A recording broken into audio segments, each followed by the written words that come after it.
whisper of the sunlit canopy.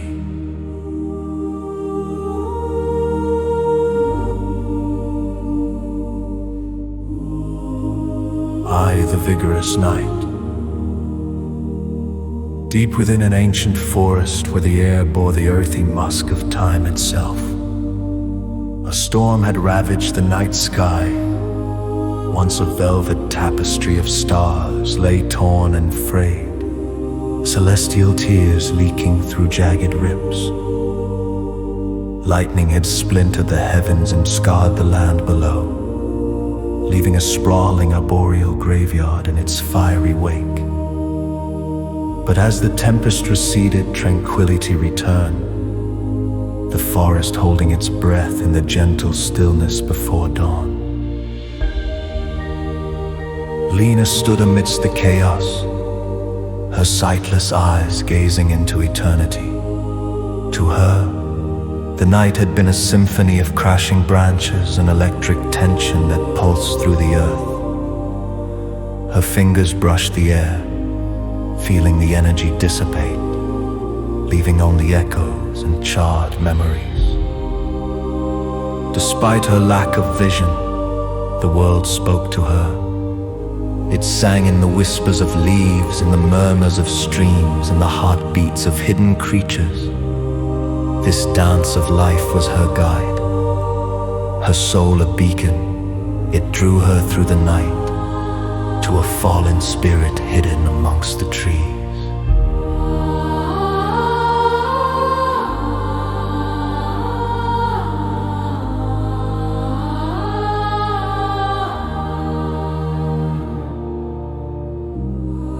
As dawn's gentle light began to unfurl, like a painter brushing gold onto an endless canvas, Lena made her way to the source of her soul's pull.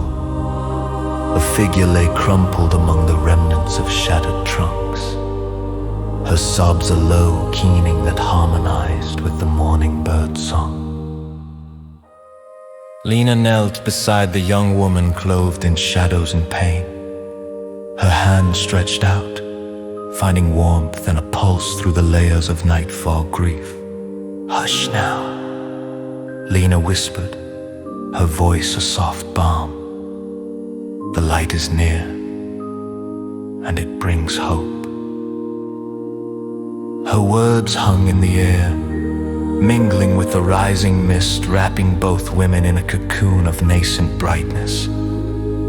It was as if the forest itself leaned in to listen, eager for the melody of comfort promised by the new day. The woman, her tears tracing paths over cheeks smudged with ash, could barely see through her sorrow. But in Lena's touch, she found a glimmer of something she had thought lost, a connection as profound and enduring as the roots beneath them.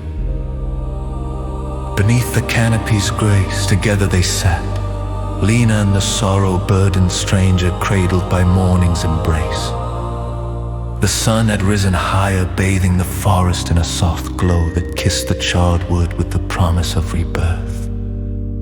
The world was awash with color, the vibrant green of ferns untouched by fire, the brown of earth rich with life, and the blues of an ever-watching sky.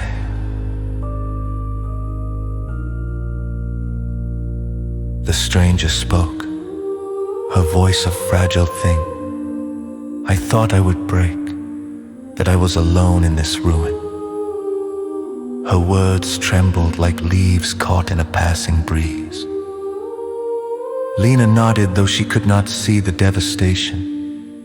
She understood it in her marrow. We all bear burdens, but we do not carry them alone.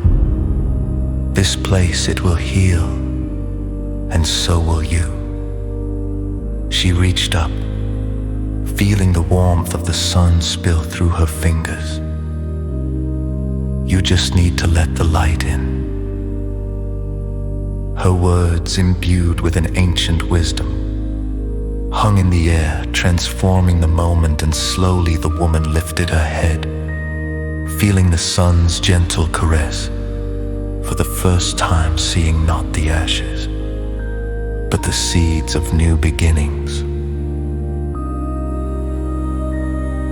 In that sacred silence followed by the heartbeats of a waking world, Lena led them in a prayer not of words but of presence. They prayed through the stories etched into the earth, through the prismatic dance of light filtering through leaves, through the very breath with which they filled their lungs.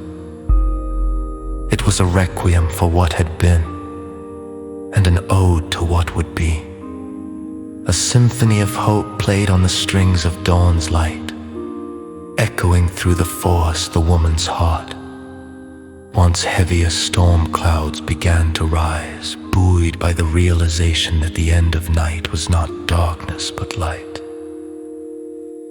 Tears of gratitude filled Lena's eyes, glistening like dew, as she felt the warmth seep into every shadowed corner of her being. Those tears fell upon the earth, becoming a part of the forest's cyclical dance of mourning and renewal. The two women, anchored by each other in the land, rose with the day. They stepped forward, guided by the light that now illuminated their path, leaving behind the remnants of the past, charred and lifeless, transformed by the hands of time. As the forest shimmered in the full embrace of daylight, a gentle breeze whispered through the trees, carrying with it the scent of healing and the soft music of a world reborn. Lena and her newfound companion walked together, whisperers of the sunlit canopy, leaving footprints in the moss that assured them of their belonging. Thus the forest, once stricken, found peace in the quiet revolution of a morning prayer. And in that prayer, hope grew as enduring as the trees reaching skyward, against all odds, chasing the light.